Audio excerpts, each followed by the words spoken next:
My stepson accidentally called me mom in front of his birth mother and she accused me of stealing her child. She didn't expect him to defend me instead. Laura's face went white, then red, then crumpled completely. Other parents stared as she rushed toward the bathroom, shoulders shaking. Jacob looked like he wanted to disappear into the floor. What was I supposed to do? Correct him in front of his judges? 2 years earlier, I married Michael, a divorced dad with the sweetest kid imaginable, Jacob. He was 10 when I entered their lives. Quiet but curious, with Michael's dark eyes and a smile that could melt hearts. I'd been single for years, focused on my marketing career, never thinking about kids until I fell for both of them. Michael's ex-wife Laura lived 3 hours away. She saw Jacob every other weekend. Standard custody stuff. Their divorce had been messy. She'd felt Michael prioritized work over family, while he felt suffocated by her need to control every household decision. They'd worked hard to stay civil for Jacob's sake. Laura was an ER nurse, dedicated to saving lives but often working shifts that conflicted with her custody weekends. She'd grown up bouncing between divorced parents herself, never quite belonging anywhere. Her own stepmother had been cold and distant, treating her like an unwelcome reminder of her father's previous marriage. Understanding her background helped explain the intensity. Laura had sworn she'd never let another woman treat her child the way she'd been treated. At the time, Michael thought she was being dramatic. Looking back, it was the first warning sign that she saw any stepmother as an automatic threat. The thing that mattered most to me was making Jacob feel secure and loved. I'd heard step-parent horror stories, trying too hard or not enough, so I was determined to let our relationship develop naturally. Never pushed him to call me anything specific, never tried to replace his mom, just focused on being a safe adult who genuinely cared. But there was this tiny detail that should have been my first warning. Every custody exchange, Laura made subtle comments about his clothes, haircut, backpack, anything suggesting I'd had input in his daily life. His hair looks different, she'd say, running fingers through it. I usually take him to my stylist, who knows exactly how he likes it. New shoes got noticed too. I always buy his sneakers a half size bigger because I understand how fast his feet grow. The comments weren't mean-spirited, just pointed enough to establish that she knew things about her son I was still learning. She'd ask about homework in ways that suggested she knew his teacher's expectations better than anyone else. When he mentioned enjoying meals I'd cooked, she'd nod politely but remind him about the special dinner they'd made, just the two of them, the previous weekend. At first I brushed it off as normal protective mom instincts. Laura had been Jacob's primary parent before the divorce. It made sense she'd noticed changes in his routine. I figured she was adjusting to sharing parental responsibilities with someone new. But the comments got more pointed as months passed. When Jacob mentioned I'd helped with his science project, Laura made sure to tell him she'd helped with all his previous projects and knew exactly what teachers expected. When he came home excited about a recipe we'd tried, she'd remind him of all the special meals they used to make as a family. It felt like territorial marking, making sure Jacob understood I was temporary while she was permanent. Then a second thing happened that complicated everything. Jacob started opening up to me about things he'd never discussed with Michael, school drama with kids who excluded him from lunch tables, friendship problems with his best friend who'd started hanging with older kids, worries about whether he was smart enough for advanced math. I became his safe space for growing up conversations, partly because I was female and could offer perspectives Michael couldn't, partly because I was newer to his life, without the complicated history that builds up between parents and children over years. Michael was thrilled Jacob felt comfortable talking to me, especially about topics that made him embarrassed. But it created an interesting dynamic where I was becoming more integrated into his emotional support system than typical step-parents. When he had nightmares, he'd knock on our door asking for me specifically. When nervous about presentations, he'd ask me to help him practice because I didn't make him as nervous as dad did. He never called me mom during this period, usually just used my first name or didn't call me anything when he needed attention. But our bond was deepening in ways that felt natural and healthy. I started attending soccer games and school events, cheering from sidelines and taking photos to send Michael when work kept him away. Other parents assumed I was Jacob's mother, making conversation about our kids and parenting strategies. I'd politely correct them. I was his stepmother, but many didn't see much difference. Meanwhile, Laura's comments were escalating beyond casual observations. She started questioning Jacob about our conversations. What did we talk about when Michael wasn't around? Was I giving advice about things he should discuss with her instead? When Jacob mentioned I'd helped him understand some growing up questions he felt embarrassed to ask his dad about, Laura had a 45-minute phone call with Michael about appropriate boundaries. She argued that certain discussions should wait until Jacob was with her, where she could provide the correct information and context. The conversation got heated. Michael pointed out that kids don't schedule questions around custody arrangements, and that Jacob was clearly benefiting from having another trusted adult to talk to. But I could tell the criticism was wearing on him. He started seeming stressed during exchanges, carefully monitoring conversations to avoid drama. I tried staying out of the conflict. When Laura made passive-aggressive comments about my involvement, I'd smile politely and redirect to neutral topics. When she questioned my decisions during Michael's custody time, I'd defer to him and let him handle explanations even when I felt like hired help instead of family. The stress affected my relationship with Jacob too. I became overly careful about social media photos that included him, knowing Laura scrutinized everything. I second-guessed simple decisions like extra weekend bedtime or after-school ice cream, wondering how she'd interpret these choices. Michael noticed my increasing caution and asked if I was okay. I explained that every interaction with Jacob felt evaluated and judged, making it hard to be natural and spontaneous. He was frustrated that Laura's behavior was affecting our family dynamics, but concerned about escalating conflict by addressing it too directly. Maybe I was overreacting to what felt like constant scrutiny. That's what I told myself when Laura started texting Michael detailed questions about Jacob's routine whenever he was with us. Bedtime, breakfast, homework help, teacher contact, outdoor time. At first, Michael answered thoroughly, viewing her attention as admirable parenting even if excessive. He'd dealt with Laura's intense involvement in every aspect of Jacob's life since before their divorce, learning to provide information without getting defensive. But questions became more pointed and frequent. She wanted specifics about household rules, disciplinary approaches, even marriage details that didn't relate to Jacob's well-being. Did we argue in front of him? Did I have friends over when he was home? Did we maintain appropriate boundaries about adult conversations around children? My friends thought I was being being oversensitive when I mentioned feeling judged. Rachel from work said all divorced parents went through adjustment periods with new partners. My sister suggested Laura would eventually relax once she realized I wasn't undermining her relationship with her son. Everyone said it wasn't a big deal. Blended families always required time and adjustment, but the constant questioning was affecting my confidence and making me feel under surveillance in my own home. The situation reached a breaking point when Laura started calling Jacob directly to ask detailed questions about his day, meals, activities, and emotions while he was supposed to be enjoying time with his father's family. These calls lasted 30 to 45 minutes and left him feeling interrogated and anxious about providing the right answers. I watched him pace our kitchen one evening, phone pressed to his ear, carefully explaining what he'd eaten for dinner and whether he'd finished homework before watching TV. When he hung up, he looked exhausted and worried, like he'd completed a difficult exam rather than talk to someone who loved him. That's when I realized Laura's need to monitor and control wasn't just affecting me. It was putting tremendous pressure on Jacob to be a perfect child who never gave his mother reason to worry about his care in our home. All I wanted was to love this kid and help him feel secure in our blended family. Somehow it became a careful dance around someone else's insecurities. Receipt number 1 was small but hard to ignore when I found Jacob crying in his room after a weekend visit. He'd mentioned that I'd been teaching him basic cooking: scrambled eggs, grilled cheese, simple pasta. Michael and I thought these were valuable life skills. We'd started because Jacob showed interest in dinner prep, and I enjoyed our one-on-one kitchen time talking through whatever was on his mind. But when Jacob enthusiastically told his mother about making his favorite breakfast alone, Laura responded with tears. She'd always planned to teach him those recipes when he was older. Now those special mother-child moments were ruined because I'd gotten there first. She'd explained that certain experiences belong to mothers and children. By learning these skills from me instead of waiting for her, he'd taken something precious from their relationship. Jacob was devastated that he'd accidentally hurt his mother by developing independence. Through his tears, he asked if he should pretend not to know how to make eggs so his mom could still teach him, or if he should stop cooking with me to avoid more conflicts. This 11-year-old was trying to manage adult emotions and protect everyone's feelings by limiting his own growth. He felt guilty for enjoying our time together because his mother made him feel like his development was somehow betraying their relationship. When Michael called Laura to discuss this, she turned it around on us. If I was really concerned about Jacob's well-being, I'd be more careful about not encroaching on experiences that belonged to his real parent. Cooking lessons were intimate bonding activities reserved for biological mothers and children. The word real stung more than I wanted to admit. Receipt number 2 made denial harder when Jacob started asking questions that revealed his confusion and anxiety about family dynamics. He wanted to know if loving me meant he loved his mom less, as if affection were finite and had to be rationed between competing adults. He wondered if enjoying time with me made his mom sad, and whether he should feel guilty about looking forward to our grocery trips or evening neighborhood walks. He asked if I'd still be his stepmom if his parents got back together, seeming genuinely worried I might disappear if family circumstances changed. When I assured him Michael and I were married permanently, he seemed relieved, but then asked if that meant his mom would always be sad about not having the family she used to have. These weren't questions a kid should ask. They showed that Laura's emotional reactions were creating deep anxiety about his place in both households and his right to form natural bonds with caring adults. The most heartbreaking question came on a quiet Sunday morning while we made pancakes. Out of nowhere, he asked if his mom would be happier if I wasn't part of their family anymore, and whether Michael would understand if I moved away to make things easier for everyone. This child was contemplating sacrificing relationships that brought him joy and stability to manage an adult's emotional reactions to circumstances beyond his control. Michael was getting frustrated too, but reluctant to create more conflict that might affect their custody arrangement. He'd heard stories about ex-spouses using parental alienation tactics when threatened, and worried about making things worse by confronting Laura too aggressively. But something had to change when Jacob started having physical anxiety symptoms around custody exchanges. Stomach aches the morning he was supposed to go to his mom's house, withdrawn behavior the day before transitions between households, clearly anxious about navigating emotional landmines around simple family interactions. I suggested maybe I should step back from certain activities until Laura felt more secure. Michael was strongly against this, arguing that rewarding her unreasonable behavior with concessions would only encourage escalation and teach Jacob that love was dangerous and had to be hidden. We were caught in an impossible situation. Receipt number 3 ended the debate about whether Laura's behavior was normal when she showed up at Jacob's school unannounced to check on his academic progress during a week when he was with us. The teacher was confused because Laura wasn't supposed to have custody that week, and Michael hadn't authorized any school visits. When the school called to verify Laura was allowed to meet with Jacob's teacher, they discovered she'd been calling regularly to ask about his behavior, grades, and social interactions during periods when he was in our care. She'd also been asking teachers whether Jacob ever mentioned me, what he said about our household, and whether his academic performance differed during weeks with his dad versus weeks with her. The school counselor called Michael to express concern that Jacob was being put in the middle of adult conflicts. They'd noticed he seemed anxious about discussing home life and was reluctant to mention activities involving me, even in casual contexts. This was when I realized Laura wasn't just insecure about my relationship with Jacob. She was actively monitoring and questioning his interactions with me through third parties, treating our household like a hostile environment needing supervision and control. Michael was furious about the unauthorized visits and calls. He called his lawyer about modifying their custody agreement to include provisions about school communication and boundaries around monitoring Jacob's life in both households. But before legal action could be taken, I discovered something that changed everything I thought I knew about the situation. I was cleaning out Michael's home office to surprise him by organizing his paperwork when I found a folder labeled custody documents that had fallen behind his filing cabinet. Inside were legal papers I'd never seen before. Not just the divorce decree I knew about, but correspondence correspondence between lawyers that dated back to before Michael and I had even met. The papers revealed that Laura had tried to get primary custody of Jacob during their original divorce proceedings. She'd argued that Michael's work schedule and frequent business travel made him an unsuitable primary parent, and that Jacob would be better served living with her full-time with Michael getting standard visitation rights. But here's what made my blood run cold. Michael had counter-argued that Laura was emotionally unstable and had been seeing a therapist for what his lawyer described as possessive and controlling behaviors regarding the child that were affecting the minor's emotional development. The documents included a psychological evaluation that Laura had been required to undergo as part of the custody proceedings. The evaluator had noted concerns about her difficulty accepting that the child could form healthy attachments to other caregivers, and recommended that the mother would benefit from continued therapy to address anxiety and control issues that may interfere with co-parenting relationships. There were pages of documented incidents where Laura had become disproportionately upset about normal childhood activities, Jacob enjoying time with babysitters, forming friendships with classmates whose parents she didn't know, even bonding with his preschool teacher. The evaluator had specifically noted that Laura seemed to view any positive relationship in Jacob's life as a threat to her maternal bond. Most shocking of all was a letter from Laura's own therapist to the court, stating that while Laura was a loving mother, she struggled with abandonment fears stemming from her own childhood experiences that manifested as attempts to control and limit her child's relationships with others. Michael had never told me any of this. The final document in the folder was the most recent, a letter from Laura's current attorney to Michael's lawyer, dated just 3 weeks earlier. It outlined a new strategy for challenging our custody arrangement, but this time with a different approach. Instead of claiming Michael was unfit, they were planning to argue that I was creating parental alienation by encouraging Jacob to view me as a replacement mother figure. The letter detailed their plan to gather evidence of my inappropriate boundary violations, including testimony from school personnel, documentation of Jacob calling me mom, and expert witness testimony about the psychological damage caused when step-parents usurp the role of the biological parent. But the most devastating part was a handwritten note stapled to the back of the letter, apparently from Laura to her attorney. Lisa doesn't know that Jacob started calling her mom because I told him to. I suggested it during one of our phone calls, hoping she'd be stupid enough to encourage it instead of correcting him. Now we have proof that she's trying to replace me. I sat in Michael's office, staring at that note, trying to process what I was reading. Laura had manipulated her own son into calling me mom as part of a legal strategy to prove I was overstepping boundaries. Every time Jacob had called me mom, and I'd smiled or responded naturally, I'd been unknowingly participating in her trap. The innocent moments I'd treasured, when he'd run to me after a bad dream calling me mom, when he'd introduced me to his friends as my mom Lisa, when he'd written a Mother's Day card addressed to the best mom, had all been orchestrated by his biological mother as evidence against me. She'd been willing to confuse and manipulate her own child's emotions to build a legal case. My hands were shaking as I photographed every document in the folder. I needed Michael to explain why he'd hidden this from me, but I also needed evidence in case Laura tried to destroy the papers. When Michael came home that evening, I was sitting at the kitchen table with printouts of everything I'd found. "We need to talk," I said, sliding the documents across to him. His face went pale as he recognized what I'd discovered. "Lisa, I can explain. You knew she was manipulating Jacob into calling me mom. You knew she was building a legal case against me, and you didn't think I deserved to know any of this?" Michael sank into the chair across from me, looking older than I'd ever seen him. "I was trying to protect you," he said quietly. "If you'd known what she was doing, it would have changed how you acted around Jacob. You might have started correcting him or pulling away from him, which is exactly what she wanted. So instead, you let me walk around thinking I was building a genuine relationship with my stepson, when really I was being set up. Your relationship with Jacob is genuine," Michael said firmly. "What Laura suggested might have planted the seed, but Jacob's feelings for you are real. Kids don't fake the kind of attachment he has to you." "But how can I trust that? How can I trust any of it now?" Michael reached across the table and took my hands. "Because I've watched you two together for 2 years. I've seen how he lights up when you walk into a room, how he seeks you out when he's upset, how he talks about you to his friends. Laura might have suggested the word mom, but she didn't create his love for you." I pulled my hands away. "Why didn't you tell me about the custody evaluation? About her history of trying to control his relationships? Because I hoped things would be different with you." Her therapist said she was making progress, and I thought maybe having some distance and seeing Jacob happy in our home would help her accept that he could love more people without loving her less. But instead, she escalated into actively sabotaging our relationship. "Yes, and I should have warned you what we were dealing with. I'm sorry." I stared at the documents spread across our table. "There's more, Michael. According to this letter, she's been planning a new custody challenge. She wants to claim I'm alienating Jacob from her." Michael's jaw tightened as he read the attorney's letter. "This is insane. Anyone who spends 5 minutes with Jacob can see that we encourage his relationship with his mother. But we don't have proof of that. We just have proof that her son calls me mom, which is apparently exactly what she wanted." The implications were staggering. Every natural moment between Jacob and me had been weaponized. Every time I'd responded positively to him calling me mom, I'd given Laura ammunition for her argument that I was trying to replace her. "What do we do now?" I asked. Michael was quiet for a long time, studying the papers. "We get our own attorney. We document everything. Her manipulation, her unauthorized school visits, her attempts to control Jacob's relationships, and we pray that a judge can see through her games. But what about Jacob? How do we tell him that his mother has been using him as a pawn in a legal strategy?" "We don't," Michael said immediately. "He's 12 years old. He doesn't need to know that his mother manipulated him. It would destroy his trust in all of us." I understood Michael's reasoning, but keeping this secret felt like another form of manipulation. How could we have an honest relationship with Jacob while hiding something this significant about his mother's behavior? "So we just pretend none of this happened? We protect Jacob from adult problems that aren't his responsibility to solve," Michael said. "But we also prepare to defend our family against someone who's willing to use her own child as a weapon." The next few weeks were a nightmare of legal consultations and strategic planning. Our attorney, a woman named Patricia who specialized in high-conflict custody cases,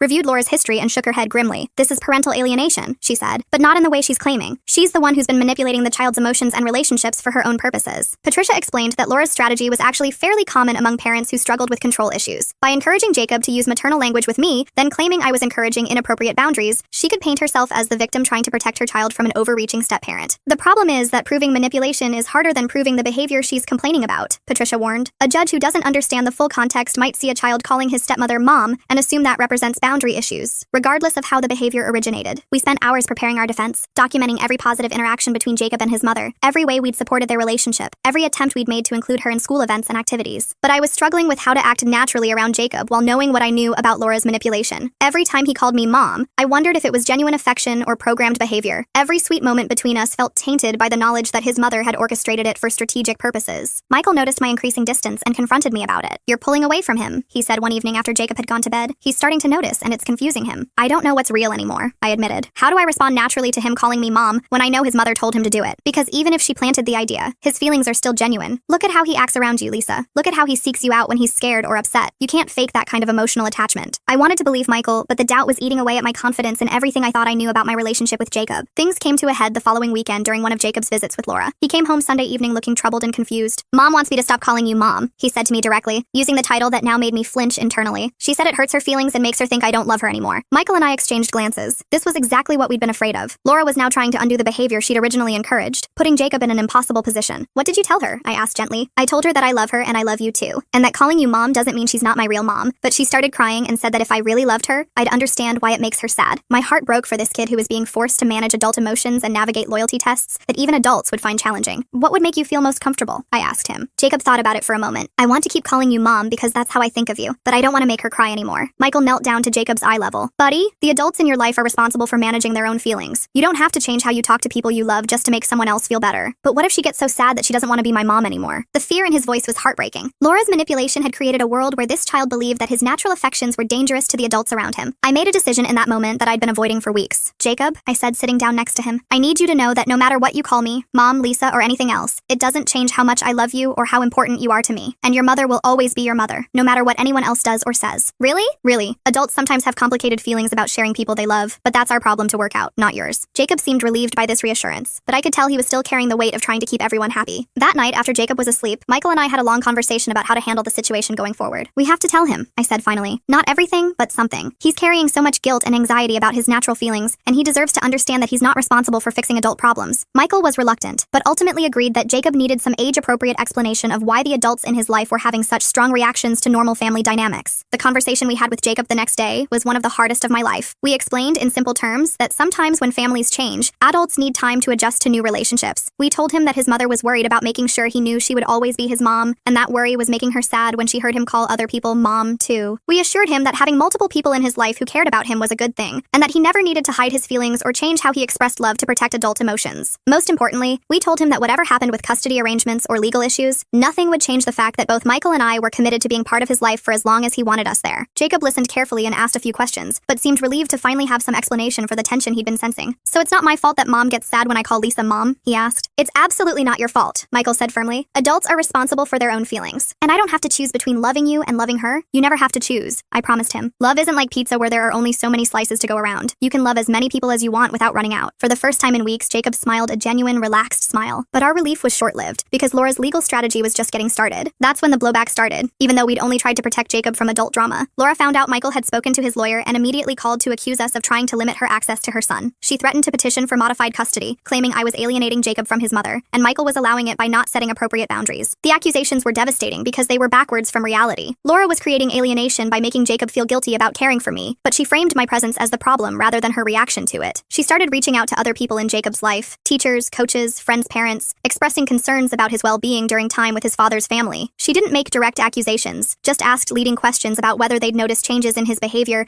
that might indicate problems at home. People I trusted took her side without understanding the full situation. Jacob's soccer coach mentioned to Michael that Laura seemed really concerned about things going on at our house, suggesting maybe we all needed to communicate better. My own mother started asking careful questions about whether I was moving too fast in assuming a parental role. She'd heard from someone in Laura's extended family that there were boundary concerns and wanted to make sure I wasn't putting Jacob in an uncomfortable position. Even Michael's parents began making subtle suggestions about being sensitive to blended family complexities and respecting the biological parents' feelings. Jacob could sense the tension even when adults tried hiding it. He started walking on eggshells around me, clearly afraid that showing affection would cause more problems with his mom. I felt like I was being erased from his life to appease someone else's insecurity. Annoying turned expensive when Laura hired a family law attorney and filed for modified custody, claiming Jacob's best interests weren't being served in an environment where inappropriate parental boundaries were maintained. She wasn't seeking to reduce Michael's custody time, just required that I have limited involvement in parenting decisions and that all school communication go through her as primary parent. She wanted court-ordered family counseling to address what her lawyer called parental role confusion and loyalty conflicts, allegedly harming Jacob's emotional development. Now it wasn't just hurt feelings or awkward dynamics. It was legal fees, court hearings, and the possibility that our family structure could be legally restricted based on one person's inability to accept that her child could love more than one maternal figure. The custody evaluation process was grueling. A court-appointed psychologist interviewed each adult separately, observed interactions between Jacob and both parents, reviewed school records and communications, and ultimately had to decide whether my presence was beneficial or harmful. I sat in a sterile office explaining to a stranger why I loved my stepson, how I'd tried supporting his relationship with his mother, and whether I understood the difference between being a step-parent and trying to replace his biological parent. Meanwhile, Jacob was being asked about loyalty and preference that no child should have to answer. Did he love his mom more than me? Did he wish I wasn't part of his life? Did he feel pressured to choose between adults who cared for him? The evaluation ultimately found no evidence I was harmful to Jacob's well-being. In fact, the psychologist noted that Jacob seemed more anxious when discussing his relationship with me than other life aspects, suggesting he'd been taught to feel conflicted about caring for his stepmother. The court denied Laura's petition and recommended family counseling to help all adults support Jacob's relationships with everyone who loved him. But winning in court didn't solve the underlying problem. And then I found the one thing I wasn't supposed to see that changed everything. Jacob had left his journal on the kitchen counter after a school assignment, and it fell open to a page where he'd written about his biggest worry. In his careful 11-year-old handwriting, "I'm scared that if I love Lisa too much, Mom won't want to be my mom anymore. But I'm also scared that if I don't love Lisa enough, Dad will be sad, and she'll leave like Mom left Dad." The entry continued with heartbreaking details about how he tried managing everyone's emotions, showing different levels of affection depending on who was watching, carefully monitoring his own feelings to make sure he wasn't hurting anyone by caring too much or too little. This child was living in constant anxiety about whether his love for adults was acceptable or dangerous. He was 11 and felt responsible for managing adult relationships and protecting everyone's feelings at the expense of his own emotional authenticity. After that, everything shifted in my perspective about what needed to happen, which brings me to that science fair night that forced everything into the open. I went in calmer than I felt to Jacob's 6th grade science fair, where he was presenting a renewable energy project we'd worked on together over several weeks. Michael was coming straight from work to meet us there, but I arrived early to help Jacob set up and calm his presentation nerves. Laura was already there when we arrived, chatting with other parents and photographing Jacob's project. She greeted us politely but coolly, the way she'd been doing since the custody battle ended. Jacob seemed tense, clearly aware of adult undercurrents but trying to focus on his big night. I led with the simplest approach, supporting Jacob's success while minimizing drama that might affect his evening. I stayed in the background while he explained his project to judges, took photos when Laura wasn't already taking them, and tried to be present without creating any appearance of competition. Everything was going well until one judge asked about his inspiration for choosing renewable energy. Without thinking about who was listening, he launched into an enthusiastic explanation about how I'd shown him documentaries about climate change and helped him understand the science behind solar and wind power. "My mom really helped me understand how important this stuff is for my generation," he said, gesturing toward me with obvious pride and affection. The word mom hung in the air like a bomb waiting to explode. Laura's face went white, then red, then crumpled into pure devastation. Other parents listening to Jacob's presentation looked confused, glancing between Laura and me as they tried figuring out family dynamics. Jacob realized his mistake immediately and looked panic-stricken, his excitement about his project completely destroyed by one innocent word. Laura excused herself and walked quickly toward the bathroom. I could see her shoulders shaking as she left. I followed to make sure she was okay and found her sobbing in the hallway. When she saw me, grief transformed into anger. "How could you let this happen?" she demanded through tears. "He's my son. I'm his mother. You can't just take that away from me." I tried explaining I'd never asked Jacob to call me mom, that it wasn't something we'd planned or encouraged, but Laura was beyond listening. She accused me of deliberately undermining her relationship, of stealing moments and milestones that belonged to her, of confusing him about who his real family was. "He's been calling you mom behind my back, hasn't he?" she said. "You've been letting him think of you as his mother instead of teaching him that I'm the only one who deserves that title." The accusation was partially true. Jacob had started calling me mom occasionally when we were alone, and I hadn't corrected him because it felt natural and sweet, but I'd never encouraged it or made it a requirement, and certainly never intended for it to happen in front of Laura. I apologized for her pain and tried reassuring her that I understood she was Jacob's mother, and nothing would ever change that. But my words seemed to make her more upset, as if my attempts at comfort were further evidence I was trying to take her place. The confrontation lasted about 20 minutes, with Laura alternating between tears and anger, while I tried finding some way to make things better. Other parents were starting to notice, and I worried about how it would affect Jacob if the scene continued in such a public space. Finally, Michael arrived and found us in the hallway. Laura immediately turned to him and demanded he do something about the situation, make me understand I was overstepping boundaries and hurting their son by allowing him to see me as a replacement mother. Michael tried calming everyone down and suggested we continue the conversation privately after the science fair, but Laura wasn't willing to wait. She wanted immediate assurance that I would stop allowing Jacob to call me mom, and that we'd establish clearer boundaries about my role. I found myself agreeing to ask Jacob to use my first name instead of mom, especially when his mother was present, just to de-escalate and get us through the rest of his school event. Michael looked unhappy with this concession, but didn't contradict me in front of Laura. We returned to the science fair and managed to get through the rest of the evening, but the damage was done. Jacob was quiet and subdued, clearly upset that his moment of pride had turned into family drama. Laura stayed on the opposite side of the room from me, and Michael seemed frustrated with everyone involved. When we got home that night, Jacob was furious with me for agreeing to Laura's demand about the name issue. "Why do you care more about her feelings than about me?" he asked, tears streaming down his face. face. I thought you loved me, but now you're saying I can't even call you what feels right because it makes her sad. Michael was equally upset, arguing that I'd essentially validated Laura's position that my relationship with Jacob was inappropriate or threatening. He felt like I'd thrown our family under the bus to appease his unreasonable ex-wife, and that I'd taught Jacob his feelings mattered less than adult politics. But I was thinking about that journal entry I'd seen, about a little boy who felt responsible for managing everyone's emotions and protecting all the adults in his life. I wondered if asking him to modify how he addressed me in certain situations was actually protecting him from impossible loyalty conflicts. The conversation went late into the night, with all three of us exhausted and emotional by the end. It didn't look like TV justice, but something important had shifted in our family dynamics that night. We couldn't go back to pretending that Laura's insecurity wasn't affecting Jacob's ability to form natural relationships with people who loved him. Here's what actually changed. Michael called Laura the next day and told her that while he understood her feelings about the mom situation, he wouldn't allow her discomfort to limit Jacob's relationships or force him to hide his affections to protect adult egos. He explained that Jacob calling me mom sometimes was his choice, not something we'd encouraged or required, and that trying to control how he expressed feelings would only create more anxiety and confusion. He offered family counseling sessions that included all of us, but made it clear that any future attempts to legally limit my involvement in Jacob's life would be met with strong opposition. Laura initially resisted, but the custody evaluation had made it clear her previous tactics weren't successful, and that continued conflict would only hurt Jacob more. She reluctantly agreed to try counseling, though she maintained she'd never be comfortable with Jacob calling anyone else mom. The counseling sessions were difficult but eventually productive. Laura was able to acknowledge that her fears about being replaced came from her own childhood experiences with divorce and step-parents, and that projecting those fears onto Jacob wasn't fair to him. I was able to explain that I'd never intended to compete with her or minimize her importance in Jacob's life, and that I was willing to be more mindful about situations that might trigger her insecurity while still maintaining authentic relationships with him. Most importantly, Jacob learned that he didn't have to manage adult emotions or hide his feelings to keep peace in the family. He was allowed to love all of us in whatever way felt natural to him, and the adults in his life were responsible for working out their own issues without putting him in the middle. Now, 2 years later, Jacob still calls me mom sometimes and Lisa other times, depending on the situation and how he's feeling. Laura still gets uncomfortable when it happens in front of her, but she doesn't make him feel guilty about it anymore. Michael and I have learned to support Jacob's relationship with his mother, while also maintaining our own family bonds. The science fair project, which started this whole crisis, won second place in the school district competition. Jacob was proud of his achievement and proud that all three of his parents were there to celebrate with him, even if the dynamics were complicated. We're not a perfect blended family, but we're a functional one where a child gets to experience multiple sources of love without having to choose between them. Laura will always be Jacob's mother, and nothing will ever change that. But I'm also part of his family now, and I've earned the right to be called whatever feels authentic to him in our relationship. He calls me mom because he wants to, not because anyone taught him to.